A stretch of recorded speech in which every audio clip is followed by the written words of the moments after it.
সাথে এত বেশি কানেক্টেড ছিল। ও গল্পটা আমি তো বলে না যে ফিল্মের কোনো ল্যাঙ্গুয়েজ নাই, ইটসেলফ ফিল্ম ইজ মানে ল্যাঙ্গুয়েজ।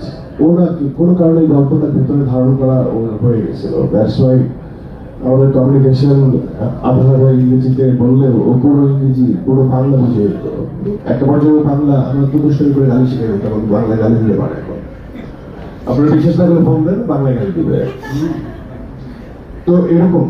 তো আমার কথা হচ্ছে যে আমার experience so far is very good, এবং আমার কাছে মনে হয় যে যারাই দর্শকরা যারা যাবে তারা ঠকবে না, কারণ আমি পার্সোনালি এরকম ভিজুয়াল বাংলাদেশি সিনেমার এক্সপিরিয়েন্স করি নাই, একদমই করি নাই।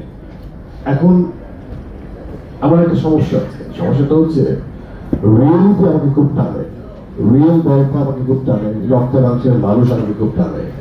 আমার কাছে মনে হয় যে রক্ত মাংসের মানুষ, রিয়েল মানুষ, ওই পাশের বাড়ির সাধারণ মানুষটা অনেক বেশি শেডসের হয়, অনেক বেশি এক্সপ্রেশন, অনেক বেশি অভিনয় নির্ভর হয় চরিত্র।